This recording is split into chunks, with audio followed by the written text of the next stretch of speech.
This is the Zuckerberg movie. No, it's not. Oh, no, it is not. Last week was the Zodiac. This week we're talking the Social Network. Maybe there is a connection between the two. Is Mark Zuckerberg the Zodiac killer?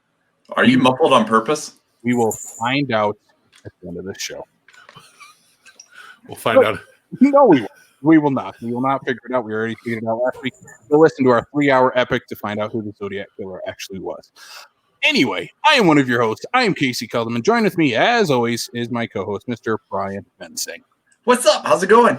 It is going great. Here we are on episode number 111. 111. 111. Another sign of the Zodiac, maybe. I don't know. No, maybe we just need to figure out what the code is so we can put it into Facebook. That is a good reason you bring up Facebook, because we are talking about the Facebook movie, The Social Network. And to do so, we are joined by the man who played this movie on our top 20 movies of the decade countdown. He hails from Sioux Falls, South Dakota. He is the resident fat dude digs flicks. Andy, the movie fan, Heller. Hey, what's up, everybody? What is up, Andy? I want to know why I don't get intros like that. Me and Andy, we do a little wrestling podcast, and I just felt the need that a wrestling introduction was. Yeah, gotta get that intro. I want to know when the next episode's dropping. Soon. It's the best answer. Soon. There will be a second episode. You guys get me with that first episode, and I've been egging for it, and I've just been waiting and waiting. I'm like, now that I have you both on the same screen at the same time, I'm like, where is my body slams and burritos? And I got it wrong, didn't I? Burritos and body slams. Switch it around. There we go. Yeah. Either way, as soon as the words came out, I'm like, that's backwards. Well, guess what, Brian? This surprise episode. This is actually episode 2 of Burritos and Body Slams. Let's introduce our guest. Hey! Charlie Eccles is not here today. Hey, what's up, you guys? I'm so glad I didn't get the water in my mouth. That was a really good Charlie Eccles. Because Andy, feud on.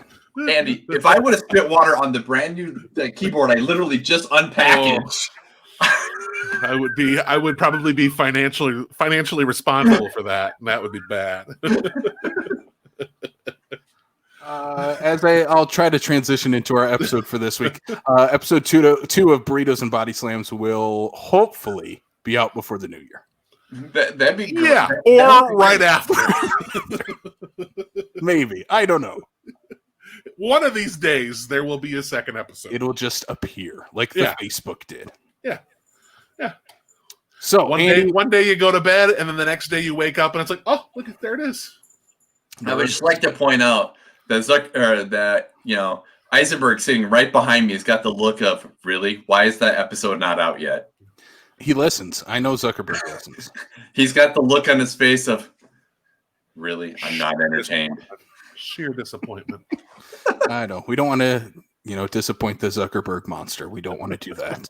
No, but I almost want to have this background all the time now, so that way if I'm ever disappointed, I just have to point to him. This is how I feel right now.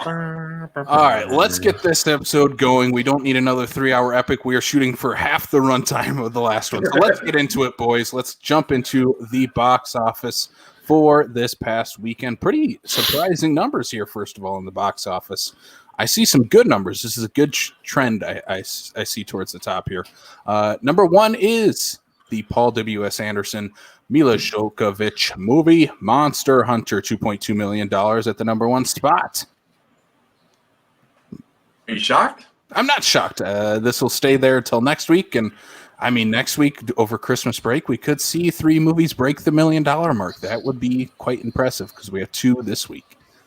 So I'm curious as to what the especially after the cruise having a nice opening, even over the holiday and whatnot, that how the studio feels about only $2.2 million for Monster Hunter.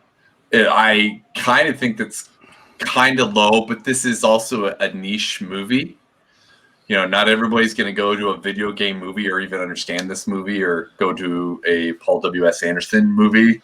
Listen, you watch the trailer to this movie. You take what you can get, like $2.2 million. Oh, thank you, people who were fooled by the trailer. Thanks for coming out. This is like I said, like I said last week, those two had their fans, and I think they're the ones that will go out in droves. Again, I think it's more so. There's nothing in theaters right now, so $2.2 million for I would assume this was R-rated. I don't know. I'd have to look, to be honest. Man, I would assume so. The rest of those Resident Evil movies are. Yeah. Well, this isn't your Resident Evil type of film either, though. Yeah. Brian, you are getting really crackly there. You're getting crackly. This is Resident Evil. Yeah. Brian, do you want to drop out and drop back in? Stop unmuting me and you won't know if I'm crackly or not. You are really crackly. It's really bad. Bye, Brian. Monster Hunter. No one was expecting anything great, so yeah. Not surprising. Not surprising. Got number one, but again, that's what it is. Right. Number two, as we kind of wait for Brian to drop back in, hopefully not with a Zodiac filter over his mouth. The Croods: A New Age, $2 million. Number two, still making money. Family movie, still in there.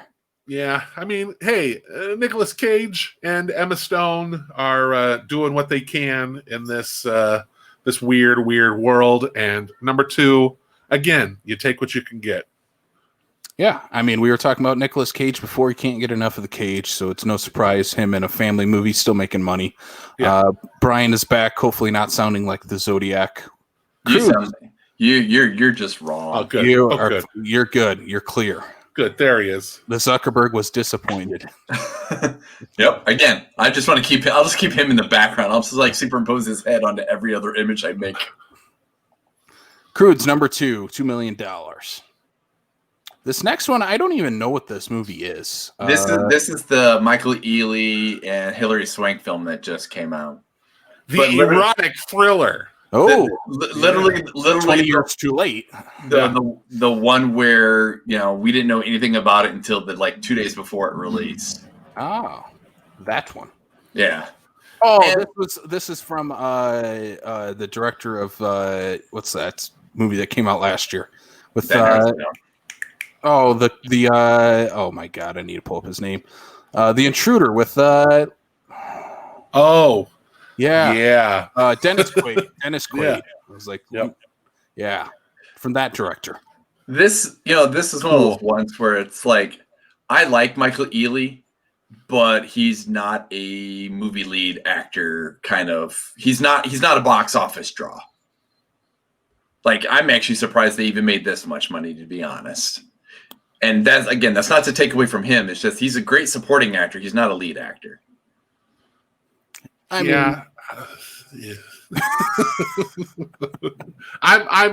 nonplussed by this entire top five. That's all you're gonna get out of me is yeah.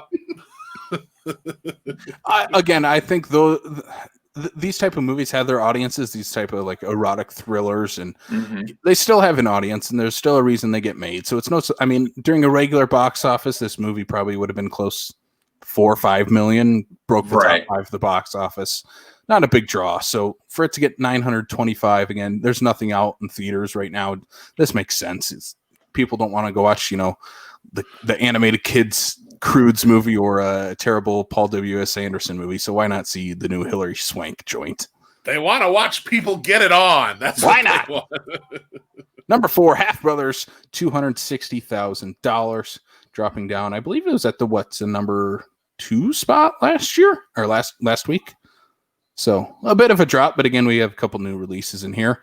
Here's a surprising one. I did not think that Grandpa Bobby De Niro was sticking around for one more week, but damn it, you can't keep the old man down. The War with Grandpa, number 5, $170,000. This is all the income from all of those older generation people that don't know how to stream movies at home. How much money has this movie made? Why is it still in the top 5?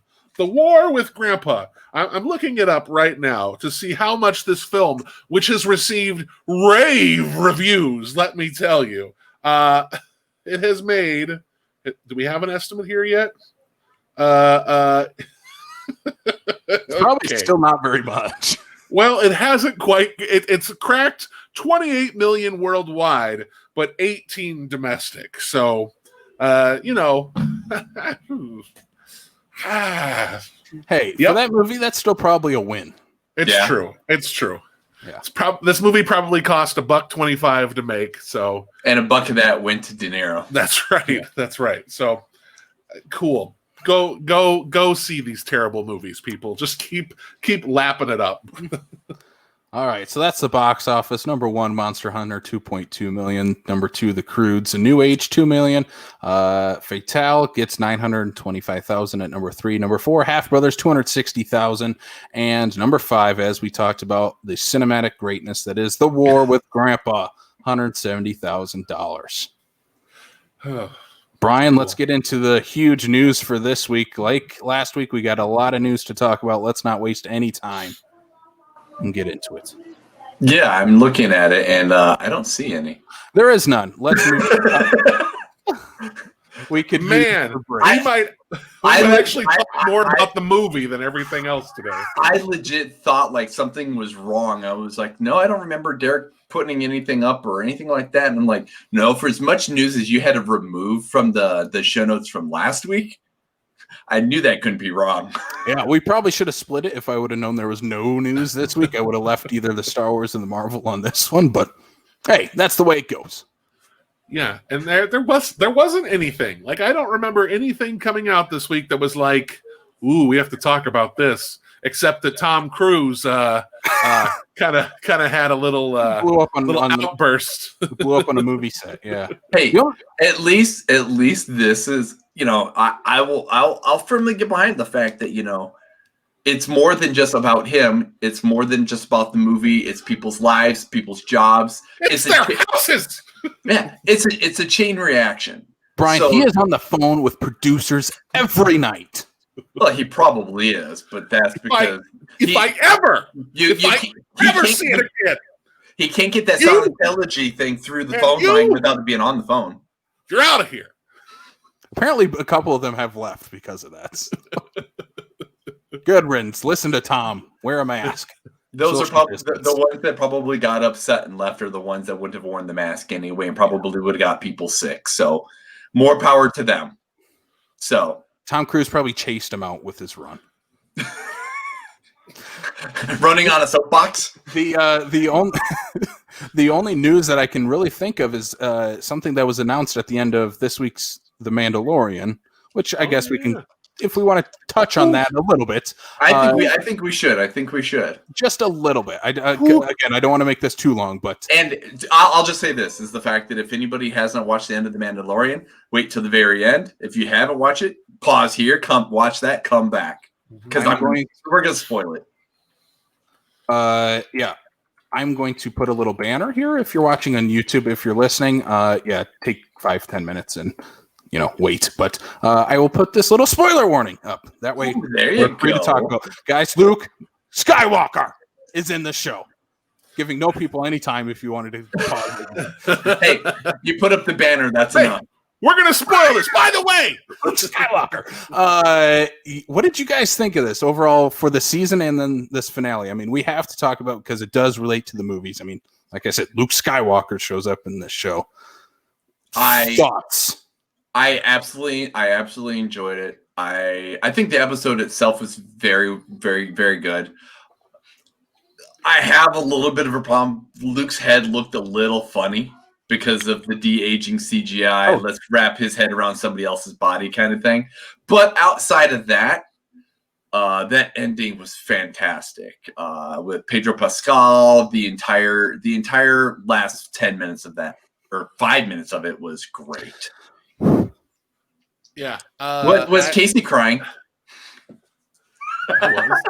I was. Yeah. Like, I gotta tell you, this season was was great. I started it late. I didn't watch it episode by episode. I was a few episodes behind, and then I was like, it's time. I've got to get caught up with this. And man, oh man, what a fun season that had some really, really great moments. And it was amazing with how they wrap things up. I thought, you can talk about this kind of diving into the Skywalker saga, and there are some people are like, well, yeah, it makes sense, and there are other people are like, oh, sure, everything that happens in this universe has to involve a Skywalker. Mm-hmm. Well, where you're coming at in this time frame, I feel like if you're going to, if Grogu is going to reach out to somebody through the Force, it seems like that's the person who is going to be listening. Mm-hmm. And so I thought it was great. I thought it was really well put together. I sat up on my couch and I was like, what? Mm-hmm. and my girlfriend was on her lunch break while I was watching that. And she turned to me while I was watching, like, that moment when Luke arrives on into the ending where, Pedro Pascal and Grogu wrap up their storyline. And she's like, are you crying at The Mandalorian? I'm like, no. I'm crying at Star Wars. Yeah. But yeah, I thought it was great. And I thought it was really well executed. Yeah, some of the effects are a little... video gaming. They're bad. They're bad. And those that's the kind of thing where I give that a little bit of a slide just because of what they're trying to attempt to do without just completely just casting somebody for Luke, aka Sebastian Stan. That's the only option they have. I mean, if you look at like when they did that with Princess Leia at the end of Rogue One, it was a little plasticky, but again, you're trying to take old footage, old images, wrap them around somebody else's head and whatnot. Hey, if they would have done this 10 years ago, 15 years ago, we're lucky we got what we got now. So yeah. That's one of those things I'm like, I will live. I see how it does look a little bad, but I was okay with it. Exactly. And this is all after this is not even discussing the fact that to get to this point, you have 4 women in the Star Wars galaxy trailblazing through kicking ass. Yeah, just tearing it up in this Imperial like craft. Yeah. They did the Avengers Endgame of like the females teaming up. Mm-hmm. In 5 minutes of this than they did in the entire movie. Like that was really forced. This was like, this just fit the characters for them to all do this. Yeah. It was a blast. Yeah. I really enjoyed getting to watch this episode shortly after it aired. I do want to see more of those 4 in, going forward and whatnot. Mm-hmm. Ming-Na Wen, Katie Sackhoff, Gina Carano, and I mean, even Sasha Banks. Like she DDT's Boba Fett. I'm like, it took me a minute to be like, okay, all right, we've got our WWE star and whatnot, but I think considering who she was on the same stage with, I think she actually did a pretty good job of holding her own. She's good in this series, and I think that's one benefit to those 4 actresses. They all kick ass in real life. Yes. So I think that's just perfect casting. Which speaking of that, Gina Carano, in that when her like gun thing gets all jammed up and she gets pissed off, it just starts beating the shit out of the troopers with it until she gets it fixed again, and then just goes all Tommy gun on the rest of them. I absolutely love that. Yeah. Okay, I got to throw in some stuff about this Luke reveal because I was the biggest proponent of I don't want to see Luke Skywalker in this. And we talked about this in our group chat. Yeah. But the way this story sets it up, it only makes sense that it is Luke Skywalker. And the way the story does in this episode is it does it the perfect way because I mean we're set up that these dark troopers are coming in to come after all of our main characters for this series. And you see one X-Wing just fly by and they're like, oh great, one X-Wing. What works so perfect is that this entire season, there's been at least 2 episodes where X-Wings, in this entire series, X-Wings fly in and save the day. Yep. And it's not Luke, it's just two random, X-Wing pilots. But when you see one show up and they're like, really? They only sent one? It's like, oh no, there's only need to send one. And when I see that green lightsaber ignite, I'm like, they're doing it. And I kind of stood up in my seat. And as soon as I start seeing him mow down these dark troopers, I'm like, I yell to Kayla in the other room. She hasn't been watching this series yet. I'm like, I will probably scream and cry during this episode. And sure enough, when he takes the hood off, it doesn't look good. But when it's just revealed that it's Luke Skywalker, I screamed and I just shed a little Star Wars tear. Yep. But even more so, like the character connection between Grogu and the Mandalorian, like that's got me again, like right after. So yeah, I love this series. This is everything I want from Star Wars. And I mean, to touch on, I guess, spoilers for continuing, the Boba Fett series that was announced right after. And I think that's kind of what I want to touch on a little bit. What do you guys think of that? I mean, we get the after credit scene of Ming-Na Wen's character in Boba Fett going into Jabba's palace, where Bib Fortuna is now the new, leader of Jabba's gang. Boba Fett just completely takes him out and sits on the throne of Jabba's palace, like the king of the underworld. Now I'm like, Yep. Give me more. Now, here's the one thing that my only question to this here is they already announced a season 3 for The Mandalorian, which is supposed to be coming out the same time, literally the same month next year for the Book of Boba Fett. So are we going to have 2 simultaneously at the same time? Because then my question is, unless the Book of Boba Fett is season 3 and that's the next chapter in The Mandalorian. I lean towards it's either 2 different series or the Book of Boba Fett is a movie. That's what I lean towards, because I don't think they're ready to dismiss The Mandalorian we've been following for the last 2 years. No, not at all. And he has storylines to continue that they set up in this episode. So I think we'll probably get 2 series or a series and a movie. I'm gonna go with probably a series, just because they need that for the sake of this the service and whatnot. But it was just, that's my only hiccup until we actually have the definitive of what's going to happen come next December. Just because it seems just very, very coincidental that the Book of Boba Fett would be on the same time frame as The Mandalorian season 3. So. And it could very well be they're doing an arrow flash thing that they'll cross over a couple times throughout the season too. And I would be completely okay with that. Yeah, have one come out on like a Wednesday or earlier in the week, and then the other one is at the end of the week. It'd be fun. All right, that's it for spoiler talk on The Mandalorian. Let's move on here to coming soon for this week. We have quite the stacked weekend. I think we'll kind of run through each of these really quickly, and we'll kind of talk about which ones we're excited for the most. First up, I think all 3 of us are very excited to check this out, especially since for us that like to stay home and stuff, we had the chance to watch this at home, which is great. Yep. Wonder Woman 1984 heading to HBO Max and to theaters on Christmas Day. Yep. I'm sitting here going, I'm glad I got my HBO Max.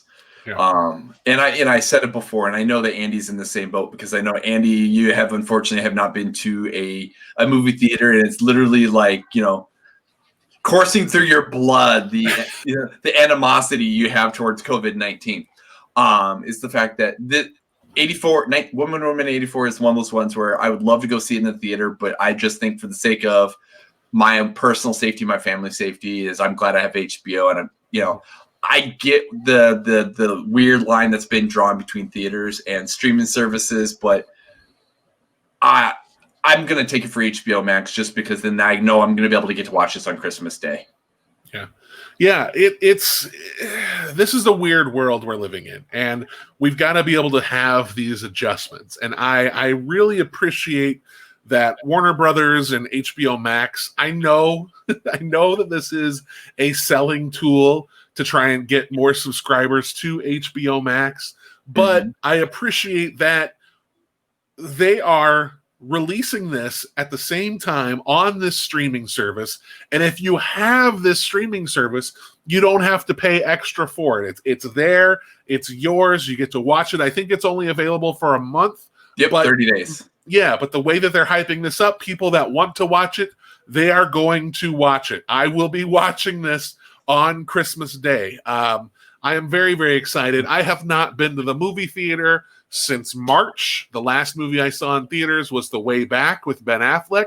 I finally got around to watching Tenet this weekend, so I am I'm to be able to see something new like this that's big right away is really, you know, it does my heart well.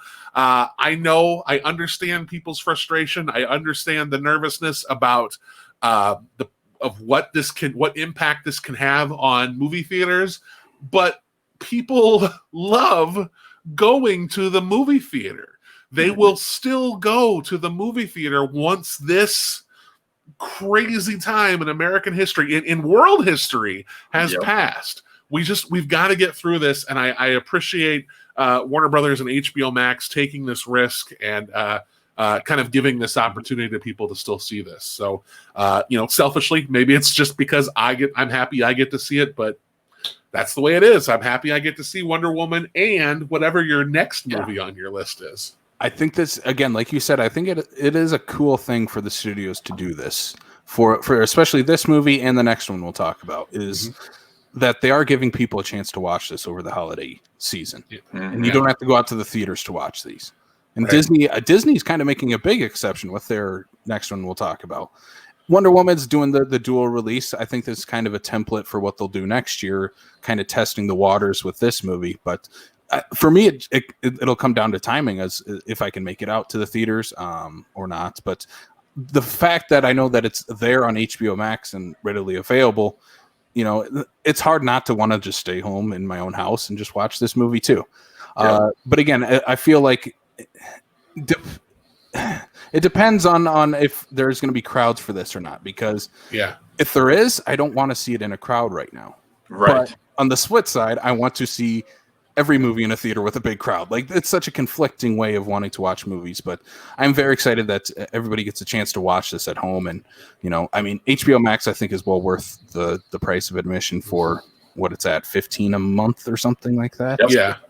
Price of a ticket right there. So, let's jump to the next one that we were talking about. This is Soul from Disney Plus, heading to that streaming platform on Christmas Day as well. The latest Pixar film starring Jamie Foxx and Tina Fey. Guys, Soul, skipping the Mulan route and going just straight to Disney Plus with no added price or anything like that. What do you guys think of this movie? I'm thinking double feature for Christmas Day. Yep, I'm really happy about this one. I'm very glad that this one is, this kind of feels like Disney's Christmas present to all of their subscribers by putting this out there without their, additional premium, whatever. This is one I've been looking forward to for quite some time. Pixar movies are just, for the most part, they are wonderful, unless they have unless they have a car in them. I thought you were going to say unless they have a dinosaur in them. Or a dinosaur. Well, listen. Unless they have an actual dinosaur, not a toy dinosaur. Right. That's what I meant. But yeah, I'm excited for this for many reasons. Jamie Foxx, Tina Fey, the movie itself looks great, and it is scored by Trent Reznor and Atticus Ross, doing a jazz-influenced score. So, yeah, very, very excited to see this movie and excited to see, what happens here, what this movie is all about. I'm still trying to wrap my head around a Pixar movie with Jamie Foxx, scored by Trent Reznor and Atticus Ross. Like, those are things that, like, you wouldn't necessarily put in the same sentence at the same time. Yeah. This is gonna be a good one. Yeah, I'm stoked to watch this. I'm excited for another Pixar movie this year. I didn't love Onward, so I'm hoping Soul can kind of put me in a better groove for Disney movies or Pixar movies. So I'm very excited for this. He's gonna send us a message on Christmas night, going, "I'm angry." Either I'm angry or I'm in tears. I'm leaning towards sad. I will be in tears. Next up, we do have a new movie heading to theaters, News of the World. So this is the new Tom Hanks movie, Tom Hanks Western.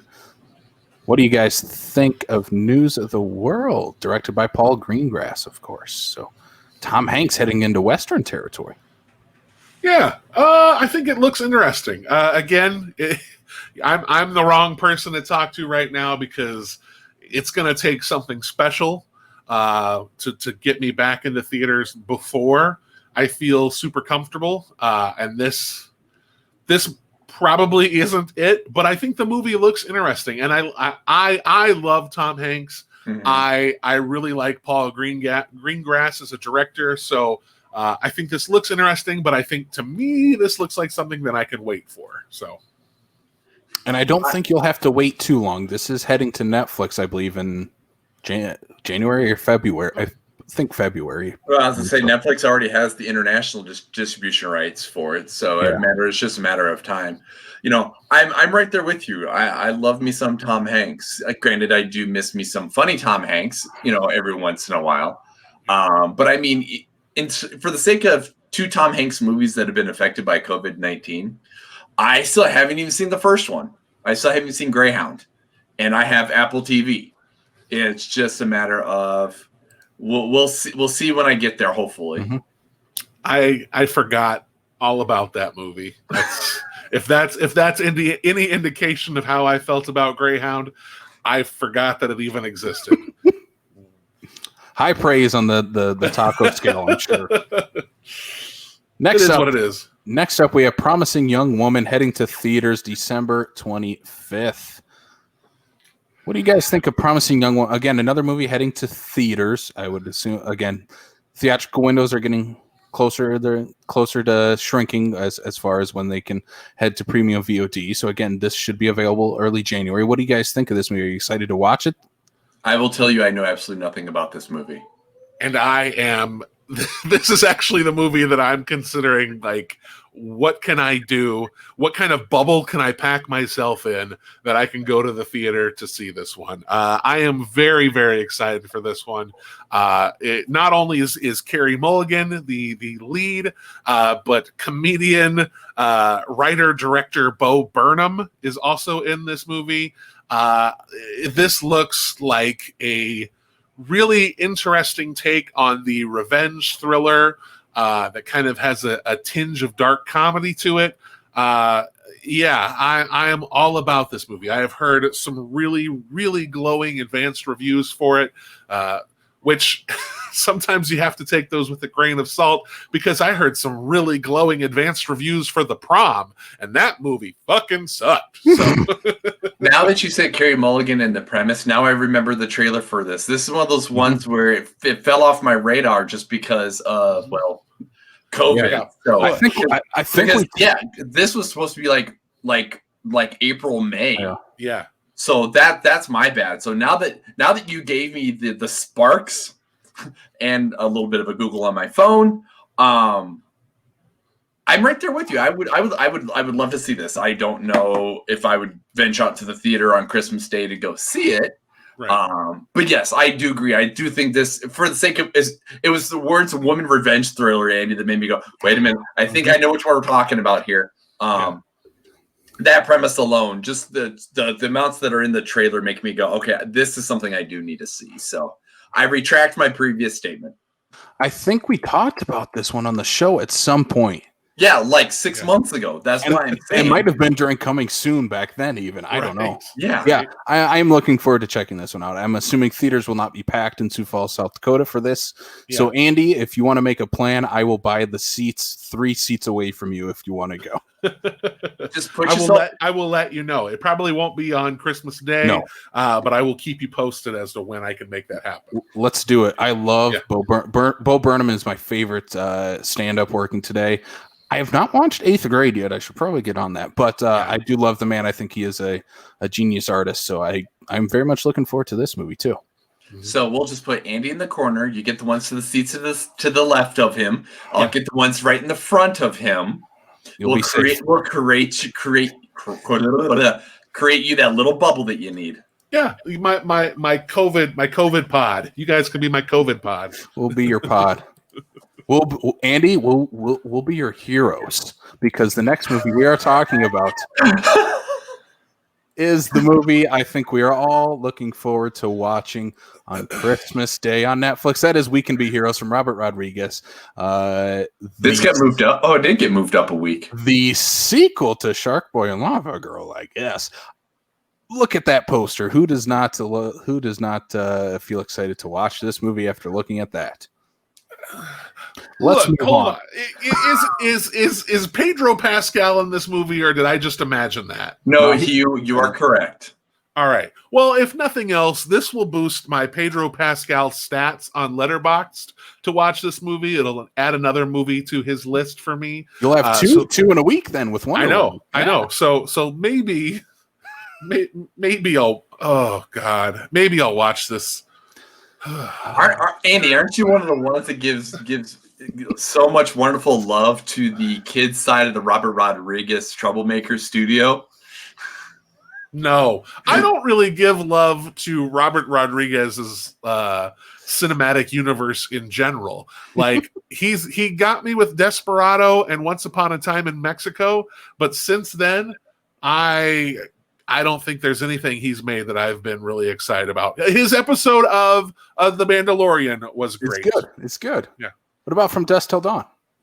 Oh yeah. Well, yeah, that one too. But that's part of, for me, that's part of the mariachi universe. Just because. No, it's not. I know. It is enough.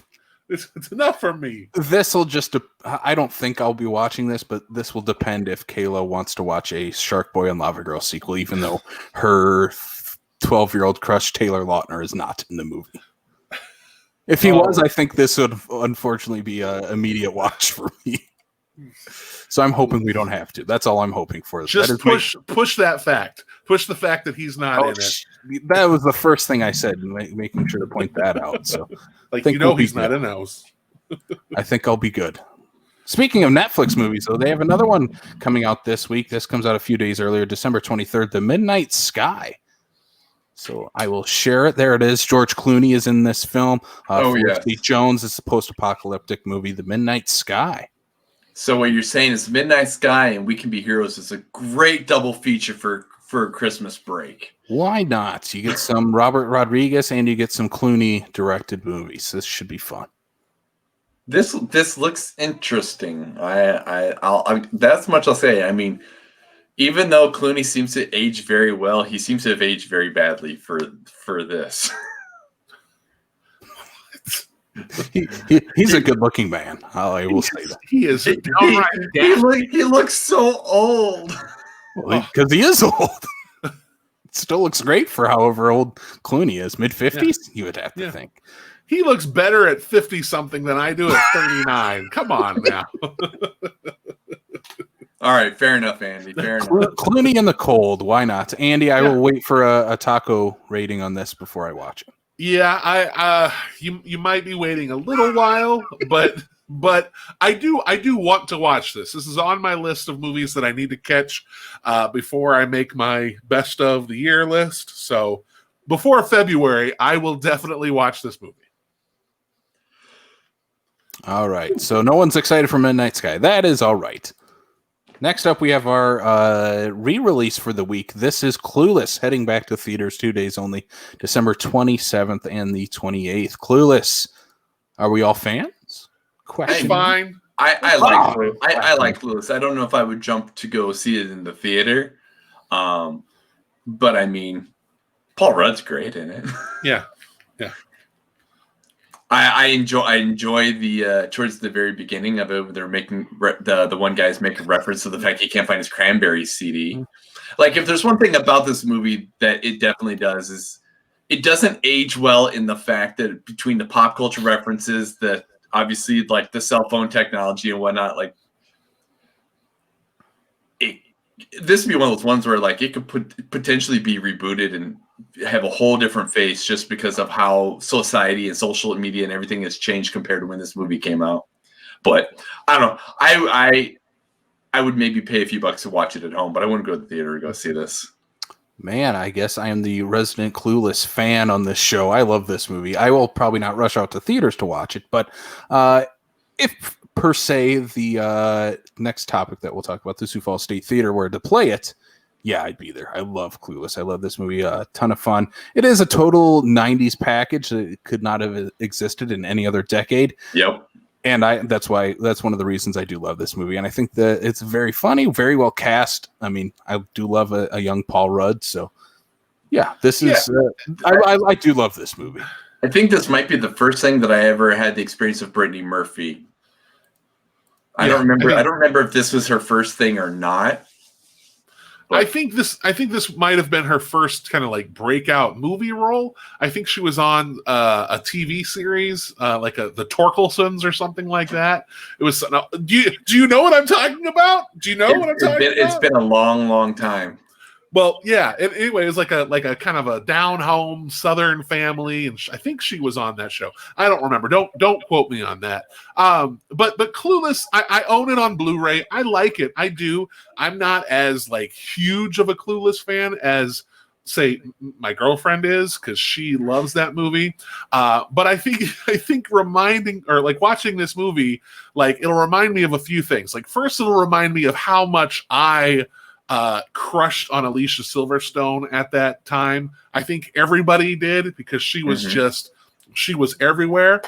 It'll remind me how sad I am about Brittany Murphy passing. Yep. Like she was gone way, way too soon. And it'll also make me sad that Stacey Dash went crazy, just as a crazy conservative commentator. But hey, whatever. But are we forgetting Brittany Murphy's acclaimed performance in Boy Meets World as Topanga's best friend for like a couple episodes? Yeah, that's great. That's great. Yeah. First thing I remember in her besides that was Just Married with her and Ashton Kutcher. That was another fun movie. I don't know. Here's a fun movie for you. Her with Reese Witherspoon. I was waiting for you to go with the Reese Witherspoon, Kiefer Sutherland. Freeway? Yeah. Fun? That's one of those movies that's just weird and absurd, and for me it's a fun watch because you realize how demented and crazy Kiefer Sutherland is. But like the young Reese Witherspoon, Brittany Murphy, who is completely bonkers in that movie. That's one of those ones where it was Freeway with Brittany Murphy that made me going like, I want to keep an eye on her. I want to watch her. And then yes, her unfortunate, untimely passing. Yep. All right. So should we talk about our last little news that we got to talk about here for coming soon? Yes. Which is the Sioux Falls State Theater's lineup for Christmas weekend. So that includes Mary Poppins, Some Like It Hot, and the classic Rocky. Yeah. So when are you going to go see Rocky, Casey? The day after Christmas. I already have my tickets. I figured as much. Yeah. I really like these titles just because they're good. I mean, you figure the newest title is Rocky out of the three. Good classic titles for the State Theater. Like, yeah.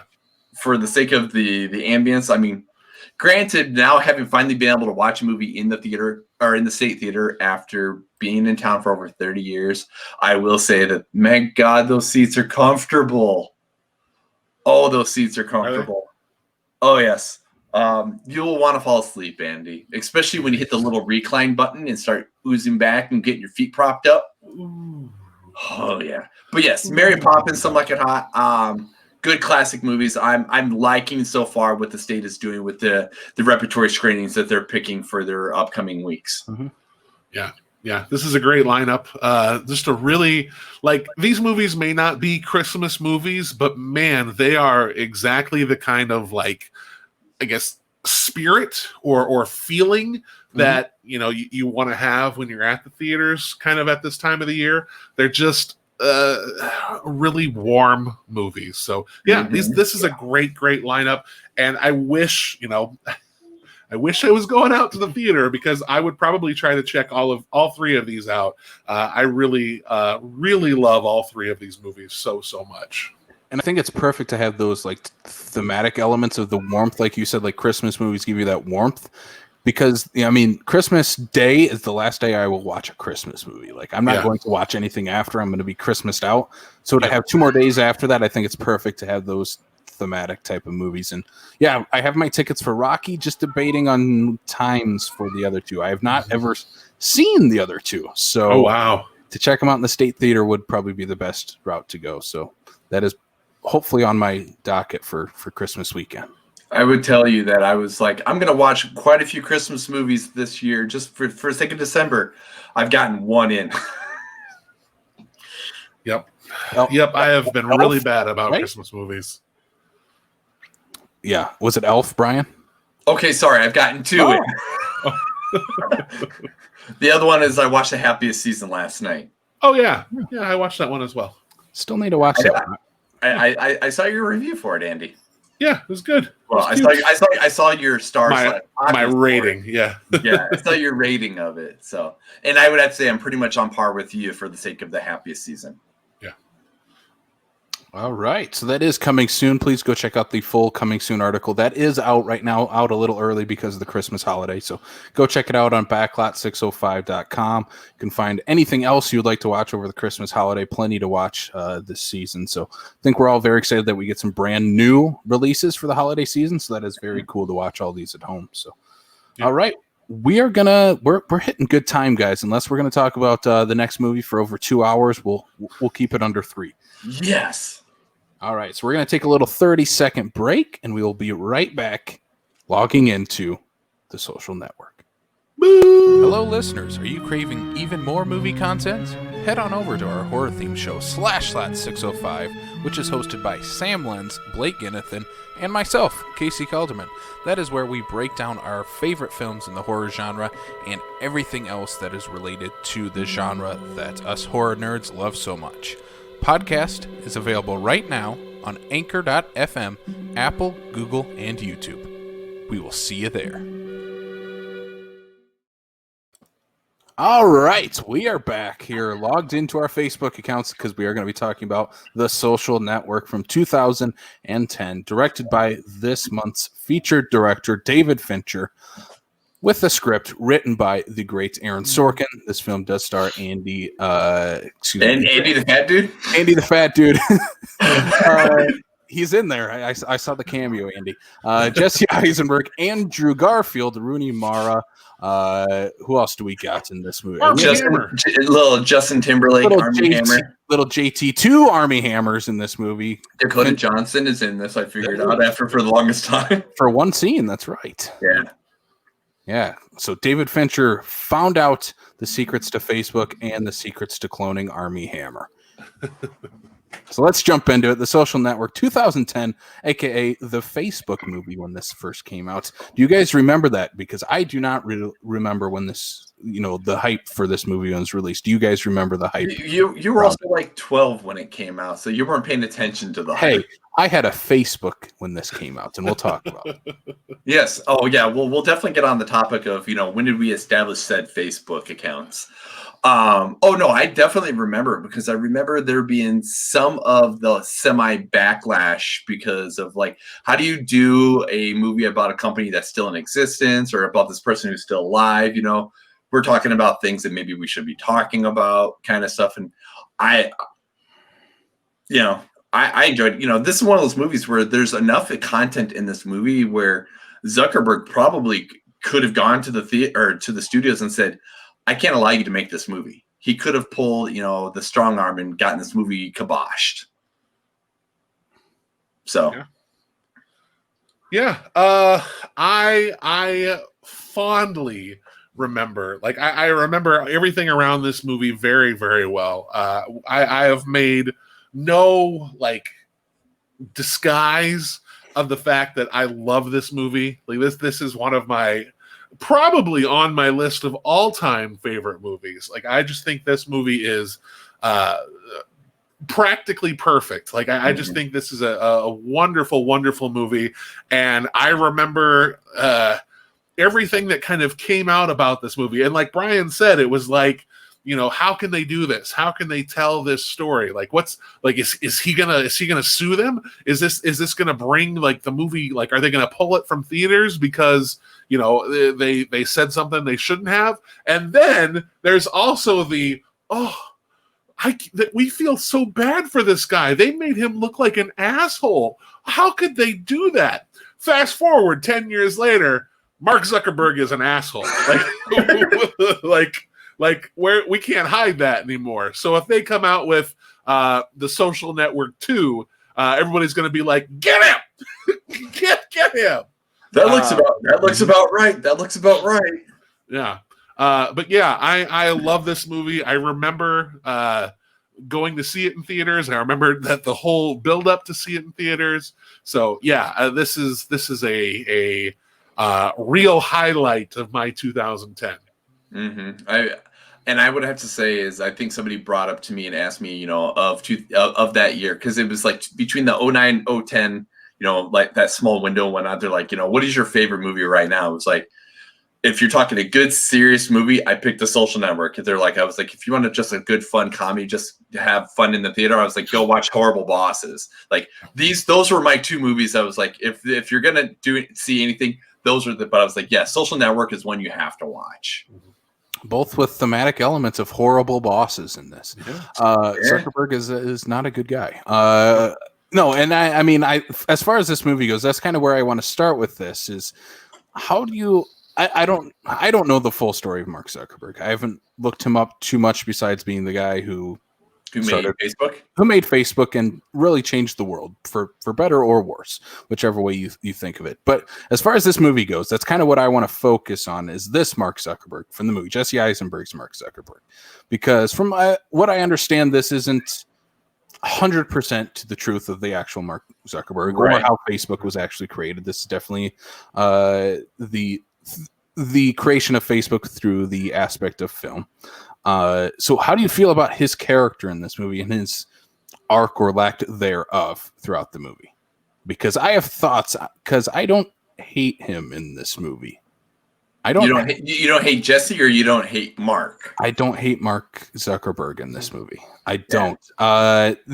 Is he an asshole? Yeah, he's an asshole, but I don't hate him like I would hate other movie characters. Like, there are certain things that he does that are like, yeah, you're a scummy person for doing that, especially the relationship he has with Eduardo, Andrew Garfield's character. Like, yeah, that's some shitty stuff, dude. Mm-hmm. But like the whole thing with like the girlfriend, I kind of not necessarily lean on his side, but I feel bad for him in a way. Does that make sense? I don't know. Oh, no, I think it makes perfect sense because at least how it's portrayed in the movie. Again, obviously, we don't know Mark personally or know the intricacies that is, Mark Zuckerberg. But the way he's portrayed in the movie is that his brain is literally like computing like 15 things all at the same time. So like the opening beginning with him and his girlfriend and whatnot, she's trying to do and say and talk about one thing, and he's already on to 5 different conversations in his brain. So, you almost wonder, is that an aspect of the intelligence, any sort of like autism there, if you will, there's so much that's going on inside that brain, and that's where it's like, you do get some of that sympathy. It's like, did he know what he was doing was wrong? Did he even think he knew what he was doing was wrong kind of thing? Does the person on the other side of the table, whether it be the girlfriend, the Winklevosses, or anybody else, go, okay, maybe we need to dial this back a little bit because he doesn't get what he's doing. Yeah, I don't think you can say he's an asshole. Like, no, like, and I think the movie sums it up best at the very end.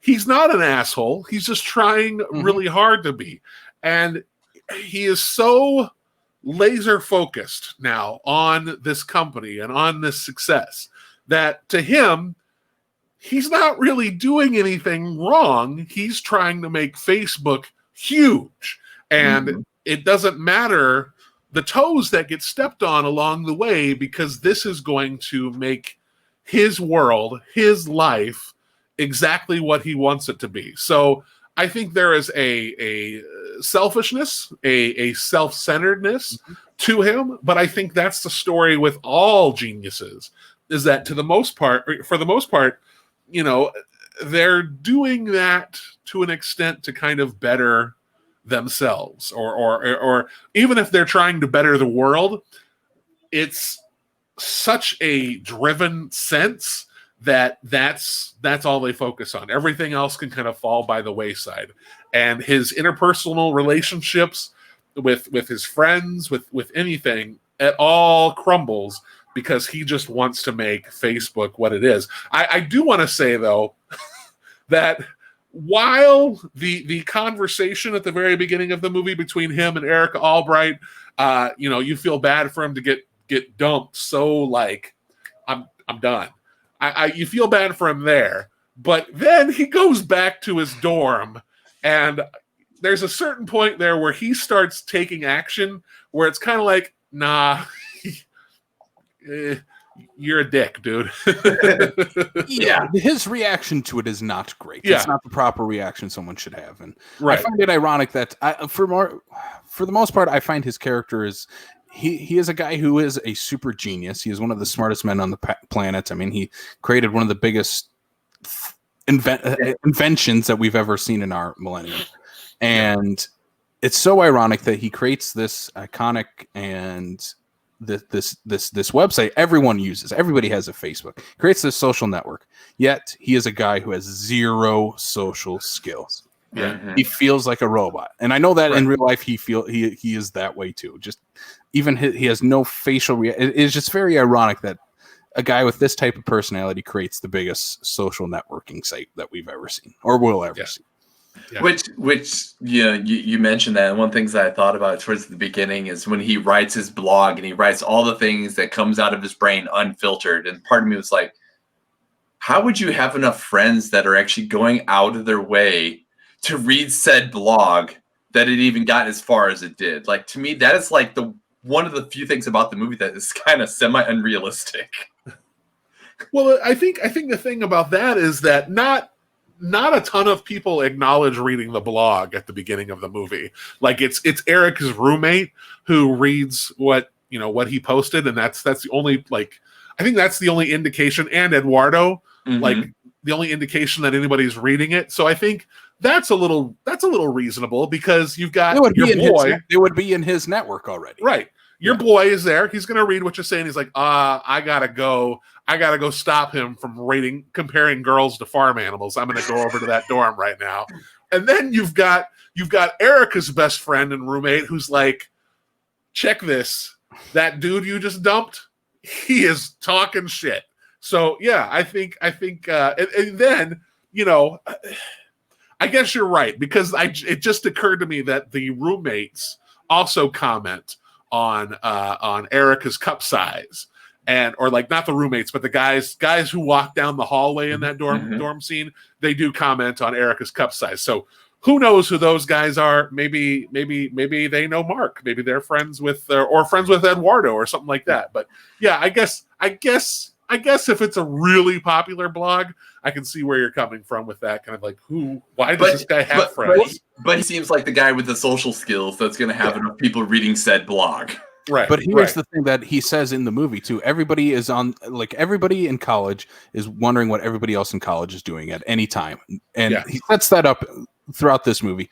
And I mean, I think what is shown in social networking today, negativity spreads really fast. Yeah. And if you're spreading negativity, even more so than positivity, which sucks. Yeah. If you're spreading that's going to spread faster. So if he put a post out, I got dumped, this sucks, oh well, like just something like that. But he goes into it, and I think that's why it spreads so fast throughout campus, at least. So yeah, then I mean, let's kind of jump into that. So let's jump into the other characters in this movie besides Mark Wahlberg. I said that while watching. Hey, I started a social network, guys. I created the Facebook, all right? Just because it started on the East Coast doesn't make it that we're taking place in Boston right now. If Mark Let me know Wahlberg if you're played single. Mark Zuckerberg. Say hi to your mother for me. Hey, chicken, how's it hanging? There is a chicken in this movie. It's probably what he said to it. Let's jump into the guy who has the chicken, Eduardo, who is played by Andrew Garfield, pre-Spider-Man, one of the movies that helped launch that. What do you guys think? I think he is the only relatable character in this movie, for one. How do you guys feel about that? Yep. Yeah. Yep. He is the heart and soul of this movie. Like, he is the emotional core, because he just wants his friend to do well, and he wants to be able to he wants to reap the benefits of that too. Yeah. He wants to score women. Like, he wants to be in a place where girls are interested in him, and his friend is doing something that could make that happen. And so he is like, I am in, bud. Like, I want to do this with you. Like, let's whatever it takes, man. They are the male Thelma and Louise here, wanting to ride it out. Well, in Eduardo's mind, at least, they will do whatever they need to make this thing huge. And obviously that was a huge driving factor for him, for the fact that even before he even signed over a check to be the CFO, Zuckerberg is already kind of demeaning him about the whole getting into the Phoenix house. Like, it's okay if you don't get in. Yeah. That's a true friend right there. No. Yeah. Again, a guy who has zero social skills. But I do find, like, with that, a couple of things with him setting up Facebook at this point. Like, Eduardo is trying to get into this. What is it? A fraternity on campus, or a finals club? Yeah. It's a finals club. It's a fancy Harvard thing, right? Yeah. And again, that could lean towards, maybe that's why he created Facebook, to one up his friend who's trying to get into this elite club on campus, or he's making it to get back at this girlfriend. Do you guys feel like either one of those is actually what has happened, or if what the movie is trying to push towards one or the other? Because I feel the movie kind of pushes towards the girlfriend. Yeah, I think the movie definitely tries to point towards that this is Mark's revenge. Like, I think this is Mark's way of being like, I didn't get this, so I am going to do this to show them. And I think that has to do with Erica. I also think it has to do with not getting into the club. I think Mark's character says that it's not, but I think that the film definitely is pointing in the direction, because he steals the idea or the programming or whatever from these other guys. He borrows it from these other guys that are reaping the benefits of being in a prestigious college and in a popular club. Like, he sees all that, and instead of collaborating with them, where he kind of knows, if I team up with them, they're going to be the hype machine, and I'm just going to be the coder who sits in the kitchen with my other guys on the computers. Like, I'm not going to be the show. I'm going to be the guy behind the guy putting it on a computer. So I think there is a bit of, like, he's motivated by this desire to get the attention that he hasn't gotten so far. Mm-hmm.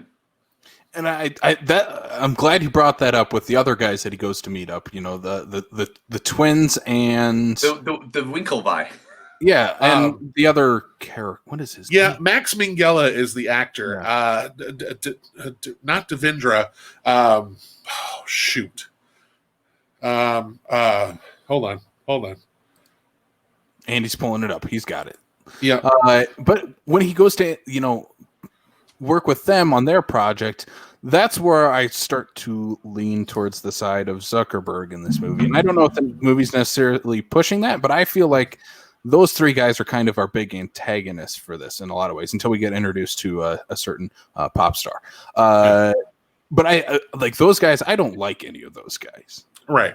And I lean towards, even in the lawsuit of this movie sets up, I lean towards the Zuckerberg end. Like, he got this spark of this Facebook idea from these guys and said, well, all they're going to do is keep it on campus. And I'm like, he wants to make it bigger, better, and take that initial spark of an idea and make it something bigger. That's where I lean towards him. But then the other lawsuit, we have dual lawsuits going on in this movie.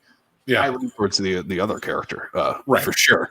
So that's a very interesting dynamic to throw into this movie. Is we have two lawsuits going on. One where you do lean more towards, I would say, Mark Zuckerberg's character, but then the other, there's no way you can want to root for him in that lawsuit with Eduardo. Oh, Right. Absolutely. Yeah. So one of the big magic tricks for this movie, and maybe this might be the best time to talk about since we introduced the what is it, Winklevoss twins? Yep. The Winklevi. Winklevi. Where did Fincher get this technology to clone Armie Hammer? Because I don't know how those scenes are shot. It is a body double with Armie Hammer's face stitched onto the other guy. It looks so good, though. Yeah. I don't know. I mean, being 10 years later and trying to watch a little bit, there are a couple instances here and there. I'm like, okay, he doesn't look quite right here. Why not? But the person that they Brian, you just watched Mark Hamill's 30-year younger face get stitched onto some other actor. And I will tell you that yes, the Winklevi look much better from 10 years ago than what Luke did 10 days ago or 5 days ago. I will give you that. But I think part of it obviously is, there's certain things that they're able to do because they're in two separate locations. If you're like when they're in the bike room, Tyler's on one side, Cameron's on the other, so you can easily just shoot Armie Hammer twice. Yeah. But yeah, the rest of it where they're just stitching his face like when they're rowing at the very beginning. Or you can use the camera trick of have the green screen where, Armie Hammer films one scene as Tyler and then the other scene as the other Winklevi. I think they're tricks, and I think Fincher uses them pretty well. Like I didn't see this stitch that you saw, Brian. I didn't see it. To me, it still looks like I think it still looks pretty great. But I think you can use the camera tricks that Fincher always has a way. And Derek mentioned this on the Zodiac episode that there are visual effects that you never notice, because it's just Fincher like trying to be resourceful. And I think he uses those visual effects that are just for storytelling purposes almost better than anybody. Yes, I will have to get behind that. If there's one thing that in respects of certain movies is rely on special effects just because you're lazy, as opposed to using special effects for the correct narrative, for the correct use of them. So and that's where I do think. I think Fincher uses them in the appropriate means, especially when you're talking about a movie that isn't like a superhero movie where you're expecting visual effects because people don't really shoot lightning from their hands. Yeah, I think that's one of the great magic tricks of Fincher is blending all of these techniques together seamlessly. And it may not be the one you're expecting for certain sequences. Like, was CGI used or was just a body double? Are we using green screen? And I think that's just all part of the magic trick of Fincher as a filmmaker. And this is one of his great ones, was the dual Armie Hammers. I mean, and sequences that they're in together, it's like, where's the other Armie Hammer hiding? And why did you leave him in Lone Ranger? Like, why? why did we get that? But yeah, it's a great magic trick that he pulls off. And I mean, I love Armie Hammer. He's great in this movie too. Well, and that's just it. And for the sake of the movie, for the sake of Armie Hammer's career, which yes, there are some faults in there, but those can all be attributed to him. But it's the fact that, this could have been one of those things where Fincher could have potentially had gone out to try to find a pair of actual twins. Mm-hmm. But, Armie Hammer's basically is like, you know what? I'm going to do this. I'm going to do it so good. He's only going to want me, and Fincher's going to figure out a way to make me too. I'm 6'4", and there are two of me. Just cut me in half. And I love that line. Cut me in half, and Tom Cruise can play both. Just give Tom Cruise like 6 apple boxes and he's Armie Hammer. Yeah. I can do it. You're out of here. You're out of here. I invented Facebook. Yes, I did. So those are the characters I do not side with at all in this movie. And I think they're great foils for Zuckerberg and Eduardo. I mean, with everything that they're trying to do in this movie. I don't know. How do you guys feel about their characters and their arc throughout this movie? Oh, I think they're great. Yeah, go ahead. Oh, I was just gonna say we're talking about the Winklevi, right? Yes. Yeah. I think they are. So, you understand where they're coming from to an extent, because it's like they wanted this. This is something they were chasing, and they wanted this so badly. And then this guy who knew how to do it did it, but just did not consult with them any further after he had the idea. And you get that they're upset, but he's absolutely right. If you guys wanted to invent Facebook, you would have invented Facebook instead of relying on me to do this thing you wanted. Guess what? I did it. You don't get the credit for it. So yeah, I think past a certain point, it's like, he's the guy who came up with it. Yeah. I will say for that instance where he makes the comment about if you guys wanted to make it that bad, you would have made it, kind of thing, is when they're in the little deposition or whatnot, that how long it has been, how many emails are passed, how many days between the meeting versus when Facebook went live. And at one point, you got the one guy that's like, oh, he's blowing us off again. Wouldn't you have picked another programmer by then and just emailed him and said, I'm sorry, you're out? We want, because he makes absolute reference to the fact that the person who gets there first is the one that's going to win. And like, if they wanted it that bad, they would have fired him 2 weeks into it and said, screw it, we're going to get a different programmer. Why did you wait 41 days for something to happen and then react? See, I think their lawsuit was kind of all for naught. I don't really think there was any substantial reason for it. And I find that funny because they are Harvard students and they're kind of taking the high road. We're going to let our money talk and hire our lawyers to take him out. When many times they mention we should just beat this dude up. That's probably the route you probably should have just went and just beat the dude up for stealing, and you would have gotten your revenge that way and you would have been done with it.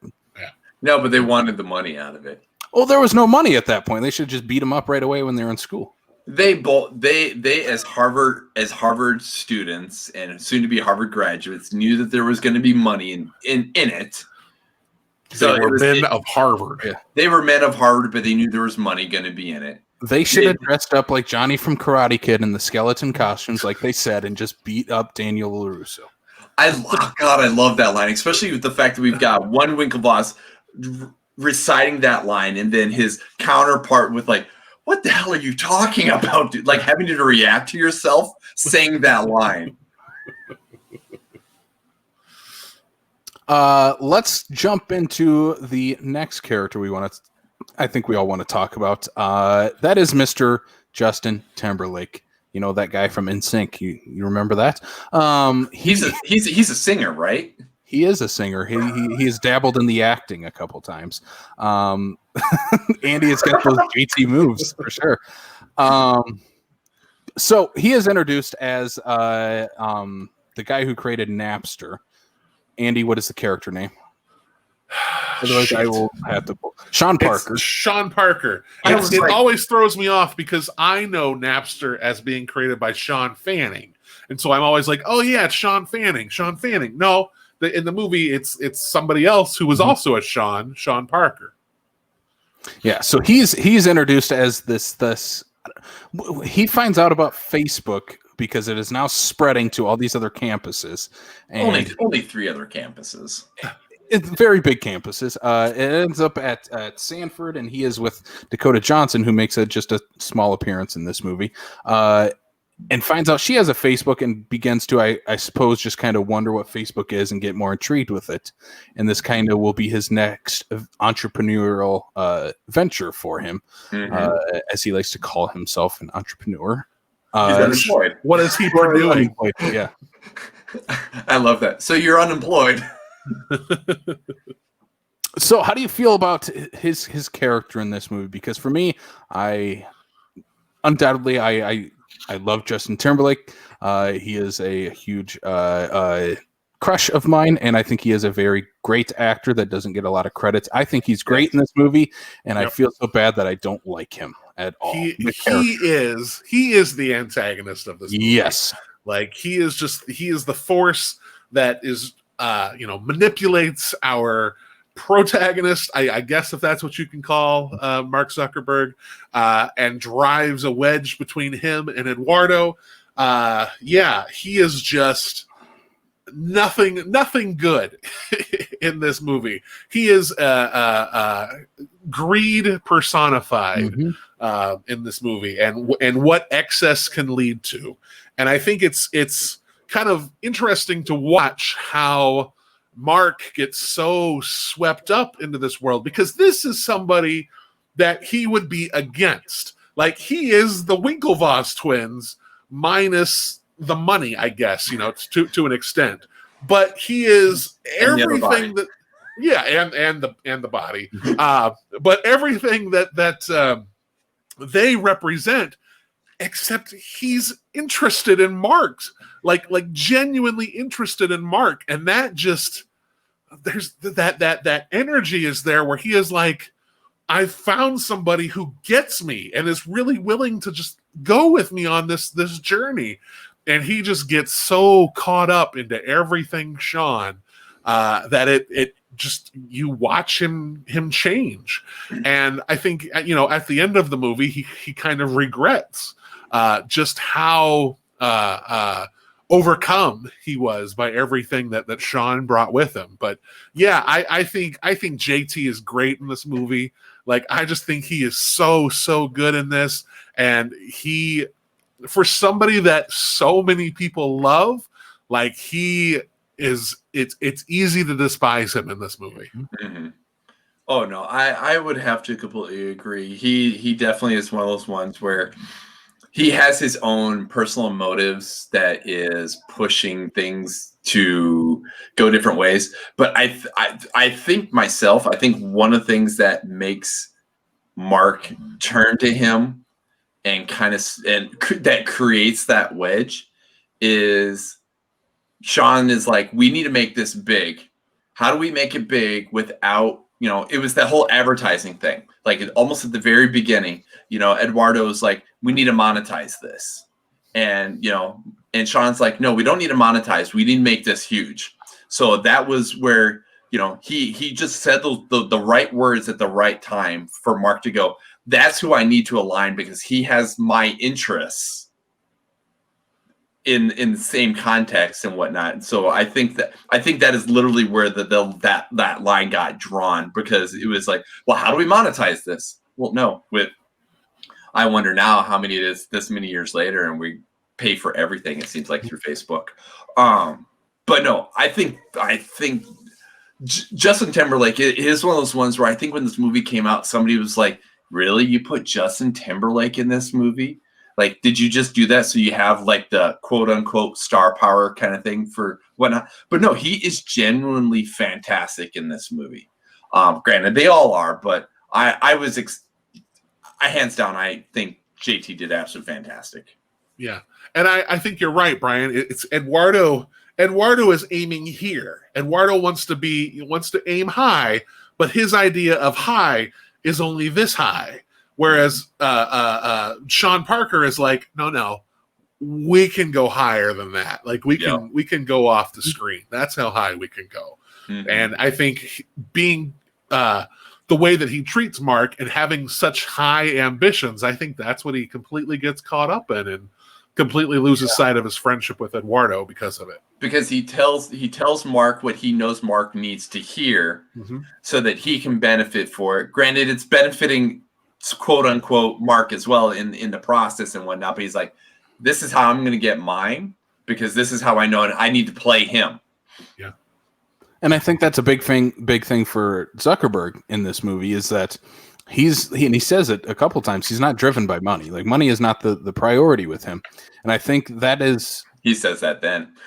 I do tend to, I mean, money is probably very nice, but again, when you're a multi-billionaire like he is, these thousands of dollars that these guys are, suing him for or are throwing into the company don't mean anything to him at that point. So to see his character and like Sean Parker come in and give him so much attention to his baby, which is Facebook, to give that so much attention and saying you can reach people all around the world. Like, it doesn't matter how much money you make right now, but you can reach all these other people. Like, you're shooting for a big fish, not a small bunch of small fish. And I think that is that is definitely what separates at least Zuckerberg from Eduardo and Zuckerberg from the Winklevoss twins and the other guy, is that those guys were shooting for college campuses, were mostly Harvard, and Zuckerberg shooting for the entire world. So I think that is a very interesting aspect to throw in here too, is that he's shooting big in that way, and these other everybody else is kind of shooting on a lower level, and it's really Sean Parker's character who comes in and sparks that idea into Zuckerberg, and like we said, creates this divide. But I think it's a very interesting divide because in a way, Sean Parker and Eduardo are not that dissimilar either. Right. But it's more so Eduardo is, Zuckerberg's friend. Yeah. And actually cares about him and is there for him. Sean Parker is there for the company and how he can benefit from that. Yeah. Right. Because I don't think they're really too far apart in their overall goal for the company. It's their how they treat Mark and what they deem best for him in either situation. Yeah. Yeah. Yeah. Accurate. Yes. So, what are some other scenes you guys want to talk about or bring up? Or, we'll talk about the score. We have to talk about the score. The score is incredible. But yes. What are some other things you guys want to throw out for the Social Network? I think for me, this is one of the movies that really showed me what David Fincher is capable of. I think, before this, the movie that he released right before this was Curious Case of Benjamin Button, which, is very, very different from the films that he had released prior to that. Like, Seven and Panic Room and The Game and Zodiac and Alien 3, they're all dark, just very, very dark movies that are dealing with dark subject matter. And then Curious Case of Benjamin Button is this kind of fantasy, this Forrest Gump type story.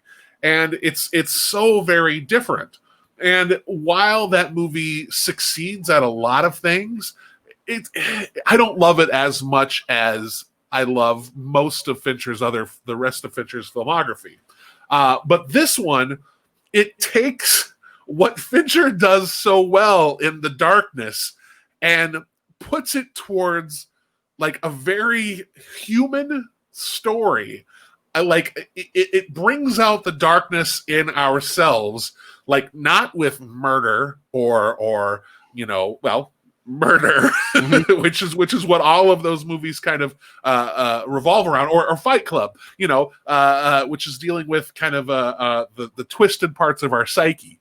It takes all of that stuff that Fincher does so well, but puts us in this very realistic, very human world, and still makes it haunting for what it is. Like, I think there are some shots in this movie that are still eerie, even though the movie isn't tackling an eerie subject matter.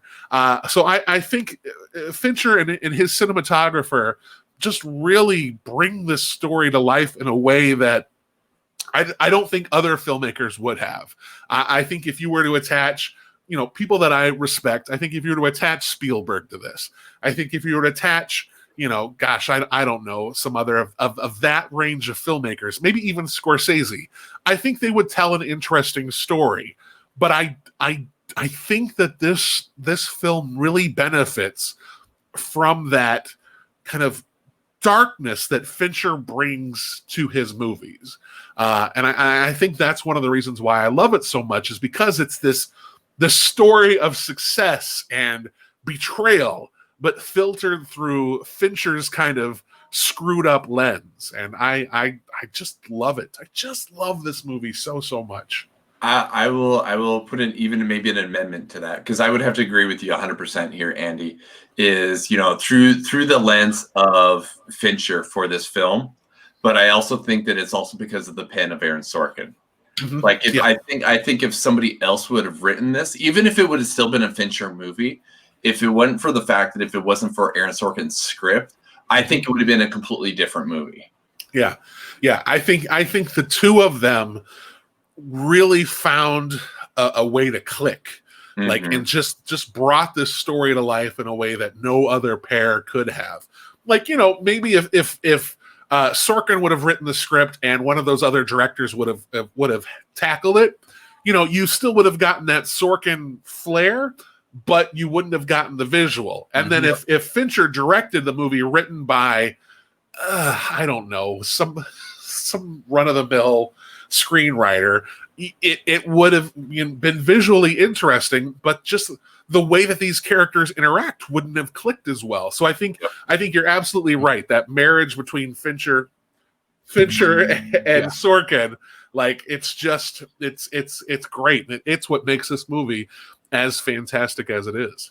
Yep. I think, it is. It's a perfect balance all the way around. I mean, we talked about all the actors are incredible in this movie. The score for this movie works so well, and it's not one you would think in a type of film like this either. And the way the score is integrated into this, the direction of Fincher and the actors in certain scenes and the dialogue between the characters written by Sorkin. I mean, everything just works together in great tandem. And I think the scene maybe that defines that is the scene between Eisenberg and Justin Timberlake in the club.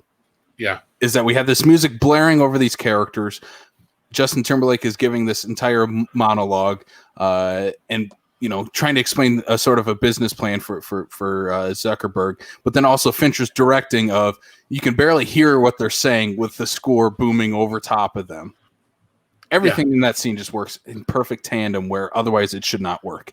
And I mean, I think in this case of that, especially that scene where the score is overpowering the dialogue, but it totally works, echoes a movie that came out this past year that Andy just watched, Tenet, where it does not work at all. This completely works. I don't know how do you guys feel about the tandems of all four, like the acting, the directing, the script writing, and the score coming into one like that. And there's plenty of scenes that have that too. Yeah. Well, go ahead, Brian. Okay, I was gonna say is the fact that it's very rare. Like I absolutely understand how much a score means to a movie, and listening to the score and everything like that. But I also know that like for me to purposely go out to buy an album that is an actual score, because I think I'm probably the first one I ever came across was like Con Air, if that dates me enough. But like this is one of those ones where the music that was selected for this film, I was like, Trent Reznor, you had me at that because I'm a big Nine Inch Nails fan. So I was like, all right, I have to get this. This is one of those ones where it's like I had to have this score. Like I had to have this. This is one of those ones where you can sit down, you can listen to it completely stripped of the movie, and it still has so much energy, so much. It literally gets into your heart and soul, and I think that says a lot for Trent Reznor because I was even pulling up and looking and whatnot. If I remember correctly, this is his first forte into composing for film. Yep. Like if you would have told me in 2000 and even 2010 when he did that score, because prior to that, all he was really doing, Trent was really doing, was maybe producing like soundtracks, like he did for like National Born Killers. But to be like the guy from like the mid '90s alt rock metal industrial Trent Reznor was going to be an Oscar-winning composer for film, I would have said you're nuts. And just to see what the start for this year has gone to show for what he's done going forward. The score, people just need to listen to the score even without the movie and just feel the energy that this thing has. Yeah, I was gonna say, because you brought up Tenet, and I was thinking, I was like, this movie, Social Network, has a score that is pumping where you can barely hear the dialogue, but you can hear the dialogue and you can understand exactly what they're saying, which is in complete opposition to Tenet, which has the sound design where all of a sudden the dialogue is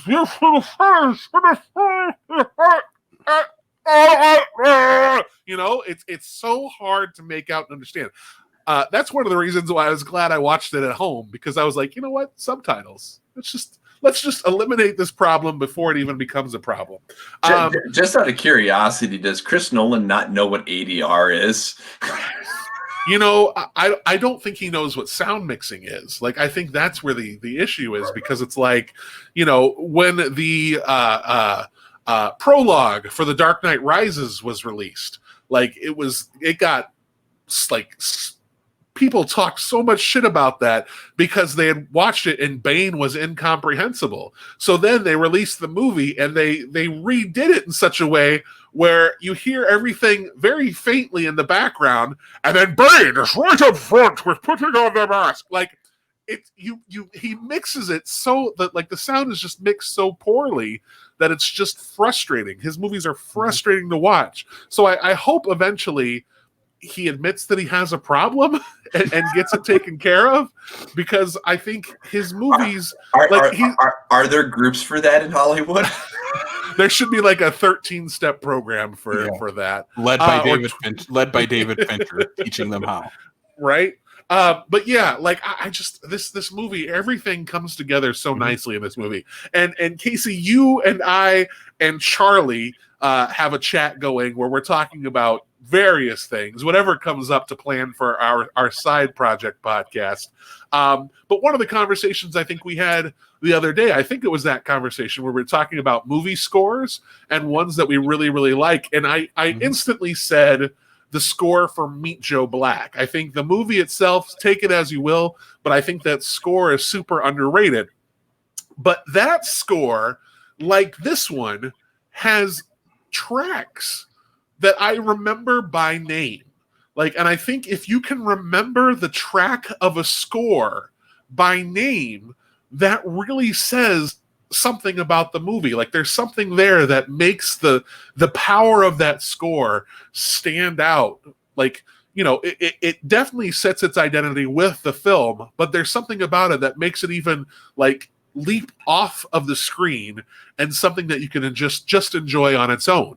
Like here, that opening song, the song that sets the precedent for the entire film is Hand Covers Bruise.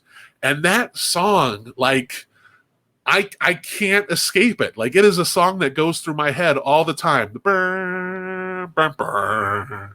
And it's this, like, it's such an interesting mix because that sounds triumphant, but it also sounds lonely and isolated, and then it gets into the boom, the kind of undercurrent where it's like there's this drive and just this darkness like Fincher has, like just below the surface for this character. And I think it really, like, Reznor and Ross just hit it out of the park with this score, and it fits the film so well. And even the song that they didn't write, but they did the remake of the Flight of the Valkyries, or not the Flight of the Valkyries, oh shoot, but it's like a classic, classic German piece, like where during the rowboat. Yeah. Oh man, like the way they remade that, super powerful. And while that's not included in the original score, like they knew exactly what they were doing to make the score just as special as everything else in the movie. I'll say it really quickly just because I don't know how much you want to move on. But I think Rooney Mara is really, really great in this movie too. Super small part. Like just, she only has that one scene, but that one scene kind of impacts the entire movie. And she comes back later on where there's another scene with her where he feels rejected by her yet again.